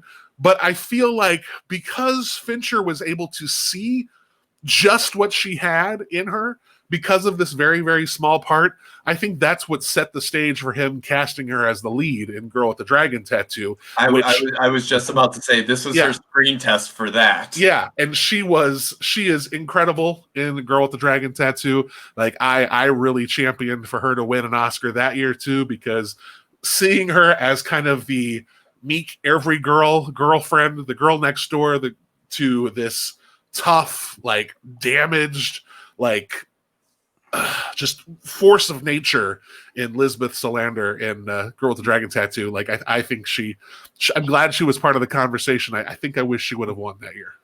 And I think that's one thing that's really important now, 10 years removed from when this movie was first released. This is a big stepping stone for a lot of people in this movie. I mean, Fincher's pretty well established by this point in his career. Yeah. I mean, this is like we just said about the score. This is Trent Reznor's and Atticus Ross's first major film score, gone on to do, in the last decade, 20 plus at least, doing pretty much every Fincher movie since this, I believe. So that is a big stepping stone for them. Eisenberg is pretty fresh when this movie comes out. Yep. He gets an Oscar nod for this, a nomination. I mean, Justin Timberlake, this is probably his biggest movie role, launches Andrew Garfield into, Spider-Man next for him. I mean, this is a huge Armie Hammer, like we mentioned, this is a huge stepping stone movie for a lot of people. And I think that this movie not only encapsulates, how 2010 felt like in terms of social networking, but also you're looking at, fresh faces, all these fresh faces coming in that are still around 10 years later. And, will be those faces we look back on like, oh yeah, they got their start in the social network in 2010. Mm-hmm. Yeah. And I gotta say too, I campaigned for this movie to win Oscars. Like I was so into this movie, and I have to tell you, the rage I felt when this movie did not win Best Picture, when it lost to The King's Speech, like put me in such a funk. I have a friend of mine who still to this day is like, King's Speech is a better movie. I mean, that's all it is. And King's Speech is not a better movie. It is not a better movie. The Social Network should have won, but I think that's the thing that kind of time gives us too, because every year we've got to pick a Best Picture, and as history has shown to us, there are movies that win those awards that you forget about, and you talk about the one that should have won, or the one that wasn't even nominated that should have won. And I think for this year, time has told us that The Social Network really should have been the one that took the prize that year. And while it may not have that award, it certainly has its place in history. I think there is a reason we're still talking about this movie 10 years later, and we're not ever. I don't want to say never. We'll probably never do a podcast on The King's Speech, though. Yeah, unless it's safe to say that we'll never. Listen, but if you guys do a film series on Tom Hooper, I will not do King's Speech, but I'll tell you what movie I will do. We're not doing Cats. We are doing Cats, and I am your guest if we do Cats. Andy is our cat guy. I will point out for the simple fact of Trent Reznor and Atticus Ross for the Social Network score and whatnot is the fact, this is the first film that they score. We're talking about they didn't get Best Picture, which I agree with you. I think they should definitely have gotten that here. But the fact to kind of go into your very first movie, scoring a movie, and to win an Oscar for it. Yeah. Yep. Like, I never thought I would ever see the time when Trent Reznor or Atticus Ross would be on the verge of just missing. Like, I'm waiting for them to come out with a Broadway show that they're scoring for so they can have an EGOT. Because they're literally that one award away. And like a Grammy, obviously you're getting expected Grammy out of him in some shape or form, whatnot. But the fact that you go in your very first film scoring, you've never done anything like this before. It'd be like, oh yeah, I'm so good, I'm going to win an award for right out of the gate. Yeah, I think that's one thing I wish more filmmakers would take chances on, is that obviously Fincher was a fan of Nine Inch Nails. Yes. So that's one of the reasons he brought, Reznor in to do the score here and, his movies after. I mean, the one I compare it to is Tim Burton bringing in Danny Elfman to do his scores. The guy had never done scores before, but Tim Burton, the weirdo he is, liked Oingo Boingo. So he's like, let's get the lead singer of Oingo Boingo to do the scores of my movie. Yeah. Mm-hmm. And I mean, that's history. I think I would love to see more filmmakers tap into their favorite musicians that way and bring them in that, type of fashion. I think that would be interesting to see that more often. Listen, here's what we need to do. First off, does Maynard James Keenan, does he write music, or is he just the singer for Tool? You have to. Well, is he just for Tool? A Perfect Circle for Pussifier? Everything else that he does. Does he write the music? I think so. But then we need to introduce him to Dominic so that Dominic can take a chance, and they can take a chance on each other, and then make an Oscar-winning film where Maynard James Keenan gets his Academy Award. I will just in general though.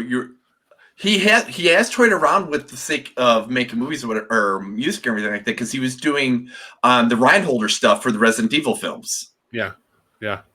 So. Resident Evil. All right, let's get away from Resident Evil. Let's wrap this thing up. Since we have Andy on, let's give our taco ratings for The Social Network going around.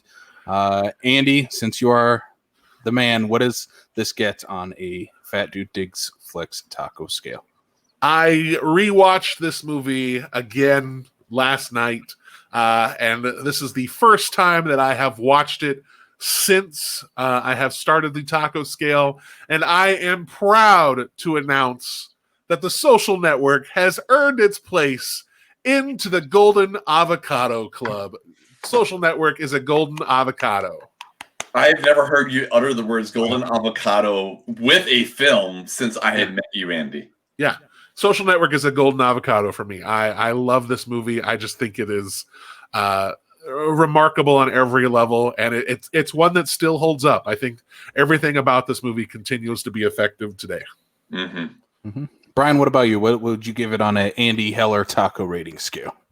Hold on a second here. Oh, pull that back up. There's a 1, 2, a 3, a 4, a 5, and an avocado. Well, I had to pull it up here. I had already had it 4 or 5 stars on Letterboxd, so I don't have a golden avocado variant of what Andy has. So I mean, I'm right on the same board though. I mean, this movie is probably one of the best movies of my generation.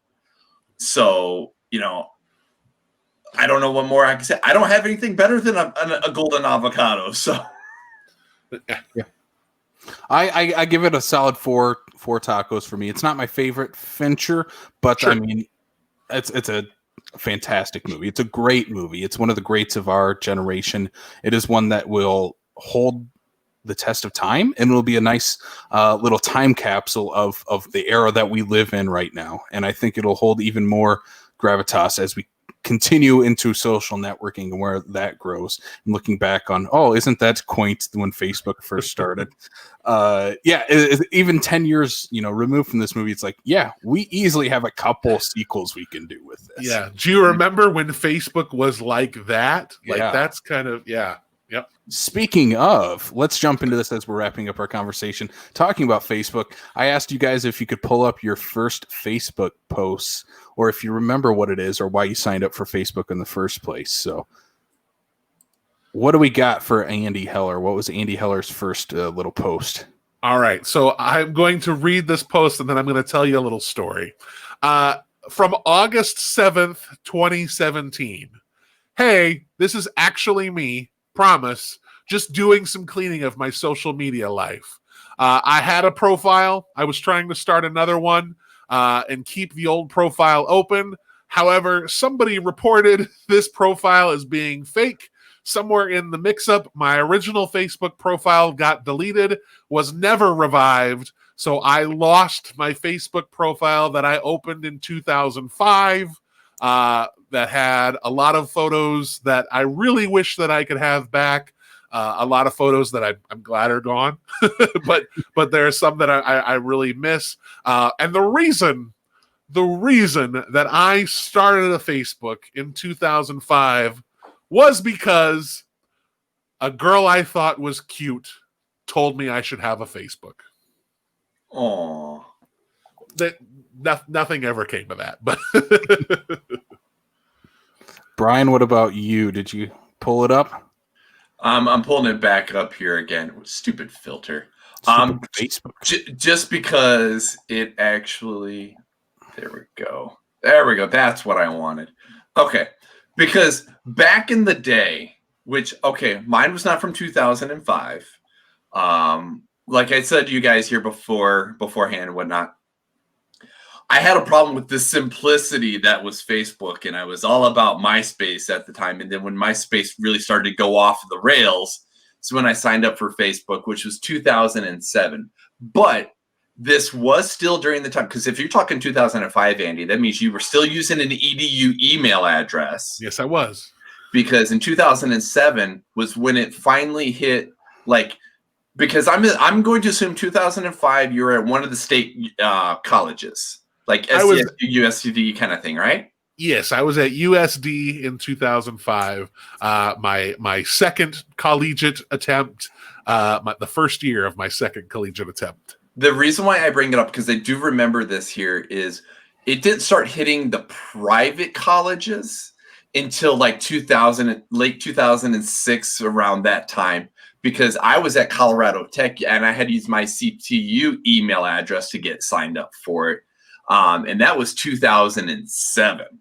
I had to go all the way back to, looks like October 9th of 2007, and my updated status was tired after a long day. Solid. And before that same day, because the way they were doing posts back then, the first thing I put on Facebook was that I liked true romance. There you go. Because I remember that's when they were like, what are your interests? What are you into? Movies and books and things like that. So people could figure out people they would be associated with that you could try to get into other people's profiles and stuff like that. Yep. Mine is from June 19, 2009. My post is get a cell phone today, finally. So 14-year-old Casey posting about getting a cell phone finally. I would just like to point out that my cell phone number was almost 10 years old when you finally got your cell phone. Hey, I was 14. I had to finally get one. Yeah, that was the first one I ever posted. The reason I signed up, though, was so I could like the Sioux Falls Canaries on Facebook. Nice. Follow their stuff then. But the first thing I ever did on here, apparently, according to Facebook, is take one of those quizzes that always pop up. And the quiz was, which WWE wrestler are you? Awesome. I wish I knew which one I was. I know. Oh, my God. One can only hope at that point, when I was 14 years old, John Cena was the answer. So that was my first venture into Facebook. Nice. Yes. So anyway, that has been our discussion on the social network and, aka the Facebook movie. Thank you for taking, going along with us on this little journey down Facebook memory lane for all of us. Let's drop a comment about your thoughts on the movie or, on this social media post. If you're finding us there, drop a comment. What do you think of social network? And go ahead, drop your first Facebook post in there too. I think that would be really fun if everybody could drop their first Facebook post in our little comment section on social media. I like it. That would be fun. Cool. Anyway, you can find this podcast and any other podcast that we do on Apple, Spotify, Stitcher, Google, Amazon, and if you want to see our lovely faces, we are on YouTube as well to see us. And again, thank you all for listening. You can find us on Facebook, Twitter, and Instagram for social medias. And yeah, Brian, do you want to plug the Patreon? What? Wow, you actually throw that off to me. I'm so used to you doing that. I accidentally went into the social media tags. I'm like, oh no, that was supposed to be Brian, but Brian gets Patreon today. Oh my God, man, you're throwing me off here. Yes, go check us out at patreon.com/backlot605. Check out, we've got a couple different tiers depending on how you want to get some of the content. Do we even have what we're doing for the bonus episode here? We sure do. The bonus episode for this month, for David Fincher month, is, as voted on by our patrons, The Game. Oh, good. Because obviously, as you can see, we haven't recorded said bonus episode yet. You can bet I will be playing a lot of Motorhead, The Game, during that episode. Time to play the game. Playing the game, and then spraying some water out of my mouth during that. Good, because I'll have to. I don't think I've ever seen The Game before. Yeah. Be first time watches for both of us. I picked up my DVD copy at Last Stop. That is all they had, so I have it on DVD. But again, we got to thank our patrons: Logan, Blake, Andy Heller, Derek, Lou, and Corey for being patrons of Backlot 605. Thank you guys so much. hope you guys enjoy the game episode that we will have coming out next week or this week. I don't know. Depends. Soon. You sound like the guys from Spaceballs. When will then be now? Soon. All right, but one thing we do know is next week we will be talking about Mank. The whole reason we are doing this entire series for this month is because David Fincher's Mank released earlier this month. I have not had a chance to watch it yet. I will do so for this episode, but very excited to check it out and finally wrap up David Fincher month. We've had some good episodes, I think. Some really long ones and some average size ones like this. Some normal length episodes. Yes. It's perfectly normal. It is It's normal. not too small. It's not too big. It's perfectly adequate. Thank you, Andy. And we should also plug, we do have this coming up. We just announced it on our social medias. This is our The Schmuckies Movie Awards, January 23rd, 7 p.m., Facebook Live and on YouTube. We'll be doing the show live from Spellbound Magic Shop in Sioux Falls. This is our movie award show. This is our Academy Awards, except we do it better. I don't know if we do, but we do it earlier at least.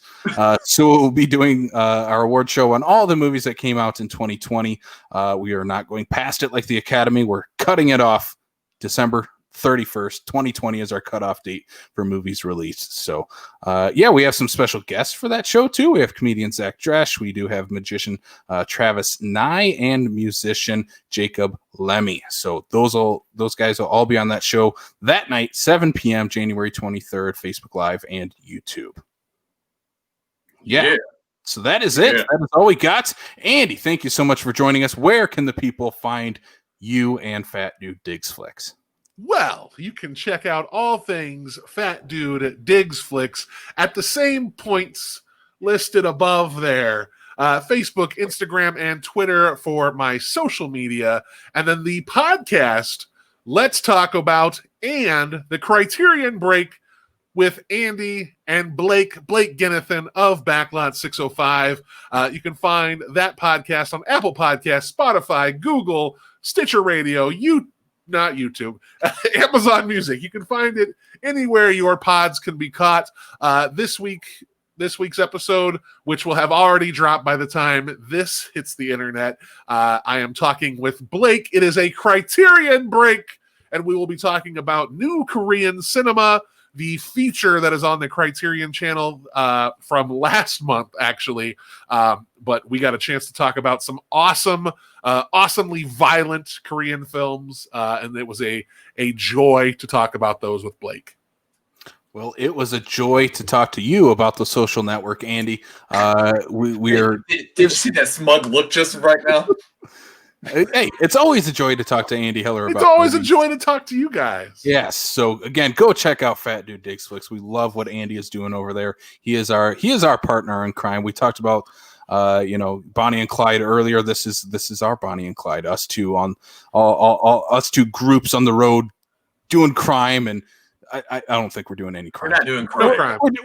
We're just making podcasts about movies. No crime. We're just safely talking about movies. That's all we're doing. So yeah, please go check him out, Andy. We will have you on very soon again. Hopefully sooner than last time. It seems like every 2 months is kind of like our Andy Heller fix on Backlot. So we'll have to have you back on again very soon. But again, thank you all for listening to our episode on The Social Network. For Brian Mensing, I'm Casey Kelderman. We'll check you out next time on the Backlot of South Dakota.